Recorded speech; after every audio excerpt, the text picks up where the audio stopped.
বিসমিল্লাহির রহমানির রহিম। রাজস্ব সম্মেলন 2026 উপলক্ষে আয়োজিত এই অনুষ্ঠানের সম্মানিত সভাপতি, সম্মানিত অর্থমন্ত্রী, উপস্থিত মন্ত্রী পরিষদের সদস্যবৃন্দ, উপদেষ্টাবৃন্দ, জাতীয় সংসদ সদস্যবৃন্দ, এনবিআর-এর সকল পর্যায়ের কর্মকর্তা এবং সদস্যবৃন্দ এবং সকল উপস্থিতিবৃন্দ, আসসালামু আলাইকুম। আজকের এই সম্মেলনটি অবশ্যই একটি ভিন্ন ধর্মী সম্মেলন। এটিকে আমি একটি সাধারণ সম্মেলন হিসাবে দেখছি না, কারণ আপনাদের অর্থাৎ এনবিআর-এর সকল কার্যক্রমের সাফল্যের উপরেই সরকারের সকল উন্নয়ন পরিকল্পনা গ্রহণ এবং বাস্তবায়নের সফলতা বহুলাংশে নির্ভরশীল। সেজন্যই আমি আশা করি আজকের এই সম্মেলন হবে আগামী দিনে আপনাদের আরো অধিক সাফল্যের পথ নির্দেশনার সম্মেলন।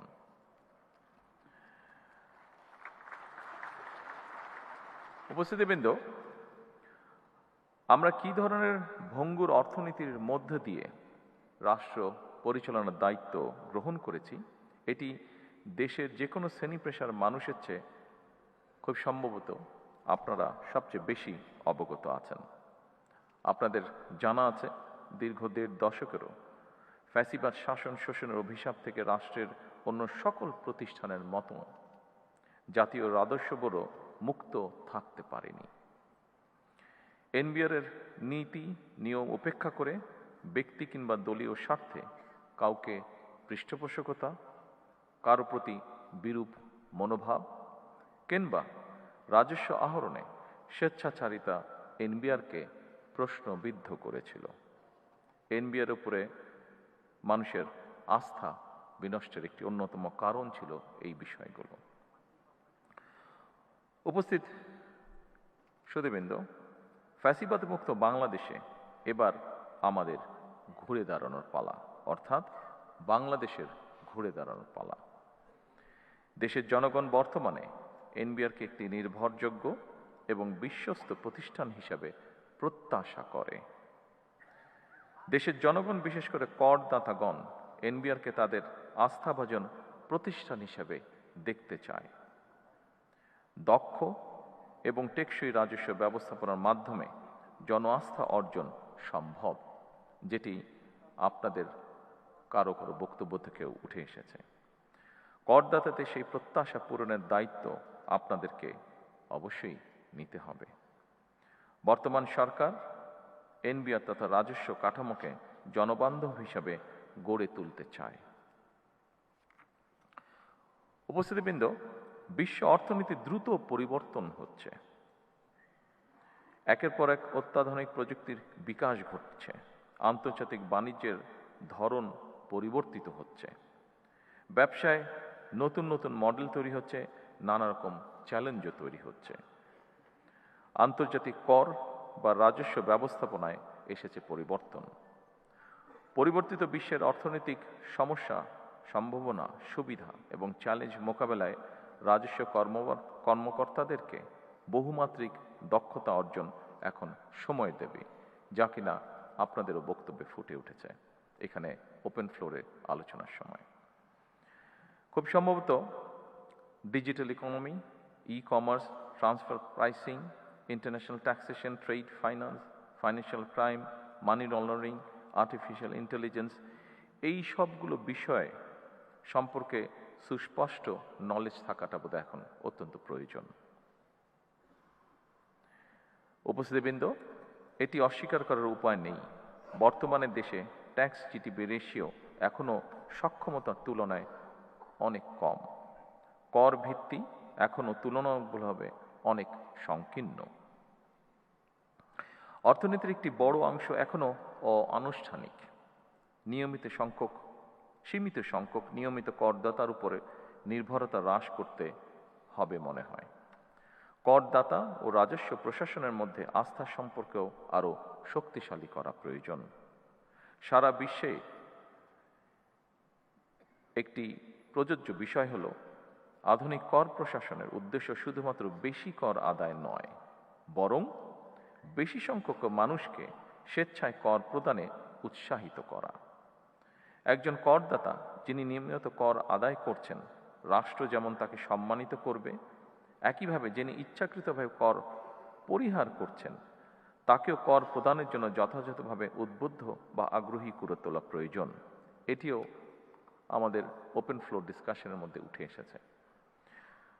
কর ব্যবস্থাপনা কিংবা কর আদায় পদ্ধতি সহজ এবং দুর্নীতি ও হয়রানিমুক্ত হওয়া প্রয়োজন, যাতে মানুষ স্বেচ্ছাপ্রণোদিত হয়ে কর আদায় স্বাচ্ছন্দ্য বোধ করেন। আমার কাছে মনে হয় একই করদাতার উপরে বারবার করের বোঝা না বাড়িয়ে রাজস্ব বৃদ্ধির নীতি টেকসই পদ্ধতি একই করদাতাদের ওপর বারবার করের বোঝা বাড়িয়ে রাজস্ব বৃদ্ধির নীতি খুব সম্ভবত টেকসই পদ্ধতি নয়, বরং কর প্রদানে সক্ষম ব্যক্তিদেরকে শনাক্ত করে তাদেরকে যথাযথ নিয়মে করের আওতায় আনার ব্যবস্থা করার কার্যক্রম উদ্যোগ গ্রহণ করা বোধহয় অত্যন্ত প্রয়োজন। এই জন্য ডিজিটালি আধুনিক ডাটা ভিত্তিক কর প্রশাসন গড়ে তোলার খুব সম্ভবত কোনো বিকল্প নেই। সম্মানিত উপস্থিতিবৃন্দ, ভ্যাট আধুনিক অর্থনীতির গুরুত্বপূর্ণ একটি রাজস্ব উৎস। তবে ভ্যাট ব্যবস্থাপনার সফলতা নির্ভর করে এর কার্যকর বাস্তবায়নের ওপর।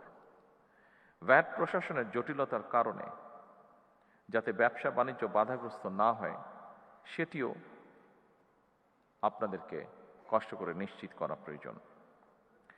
কাস্টমস, ভ্যাট কিংবা ট্যাক্স আদায় শুধু এনফোর্সমেন্টের বিষয় নয়, বরং রাজস্ব ব্যবস্থাপনার উপরে ভ্যাট ট্যাক্স দাতাদের আস্থা ও বিশ্বাসের সম্পর্ক তৈরি হলে রাজস্ব আহরণ অনেক সহজ হয়ে যায়। সুতরাং দক্ষ ব্যবস্থাপনার মাধ্যমে জাতীয় রাজস্ব বোর্ডকে এমনভাবে গড়ে তোলা প্রয়োজন যেখানে মানুষ এই প্রতিষ্ঠানকে ভয় না করে বরং বিশ্বাস করবে। উপস্থিতিবৃন্দ, আমি আশা করি দেশের স্বার্থে আপনারা এনবিআরকে জনগণের আরো বিশ্বস্ত এবং আস্থাভাজন প্রতিষ্ঠানে পরিণত করতে সক্ষম হবেন। ব্যক্তি স্বার্থের চেয়ে প্রতিষ্ঠান তথা সবার আগে দেশের স্বার্থ রক্ষা করা প্রয়োজন। উপস্থিতিবৃন্দ, একটি বিষয় ওপেন ফ্লোর ডিসকাশনে একটি বিষয় উঠে এসেছে। আমাদের ইন্টারিম গভর্নমেন্টের সময় এই ডিপার্টমেন্টে একটি ঘটনা ঘটেছিল। ঘটনাটিকে আমরা দুঃখজনক ঘটনা বলে অভিহিত করতে চাই। আমরা চাই, আমি আগেই বলেছি, সরকার চায় সকলকে সাথে করে নিয়ে বাংলাদেশকে গড়ে তুলতে, প্রত্যেকটি মানুষের কন্ট্রিবিউশনকে সম্মানের সাথে দেখতে চায় সরকার। সমস্যা আছে, সমস্যা থাকবেই। আমরা আলোচনা করে ধীরে ধীরে সমস্যার সমাধান বের করার চেষ্টা করব।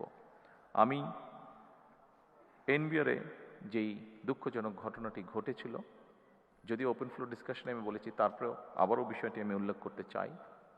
আমরা চাই সরকারে দায়িত্বে যারা আছেন, সরকারের বিভিন্ন কর্মকর্তাবৃন্দ, আমরা চাই আপনারা নিরাপদে স্বস্তি নিয়ে আপনারা দেশ গঠনে কাজ করুন। সরকারের অবস্থান থেকে আমরা অবশ্যই চেষ্টা করব দেশের স্বার্থে, দেশের প্রয়োজনে যে বিষয়গুলো গুরুত্বপূর্ণ সেগুলিকে প্রায়োরিটাইজ করতে।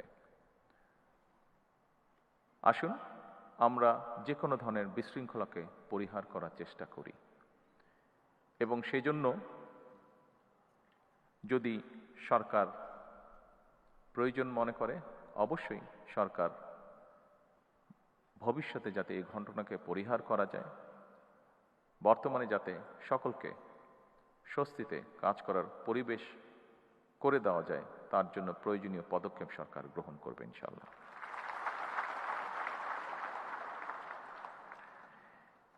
এবার একটি আশা, সম্ভাবনা এবং প্রত্যাশার কথা বলে আমার বক্তব্য শেষ করতে চাই। গত ফেব্রুয়ারি মাসের মাঝামাঝি থেকে জুনের শেষ পর্যন্ত সময়টিতে রাজস্ব আহরণের পরিমাণ ছিল ইতিবাচক। এটি প্রমাণ করে আপনারা পারেন, আপনারাই পারেন এবং আপনারা অবশ্যই পারবেন ইনশাআল্লাহ।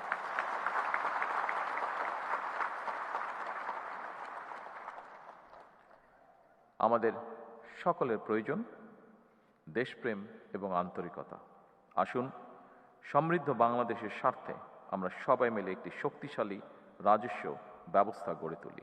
পরিশেষে আরও সমৃদ্ধ, আরও বিনিয়োগ এবং আরও ব্যবসা বান্ধব একটি রাজস্ব ব্যবস্থাপনার প্রত্যাশায় আমি আজকের এই রাজস্ব সম্মেলনে সফলতা কামনা করে আমার বক্তব্য শেষ করছি। আল্লাহ হাফেজ। বাংলাদেশ জিন্দাবাদ।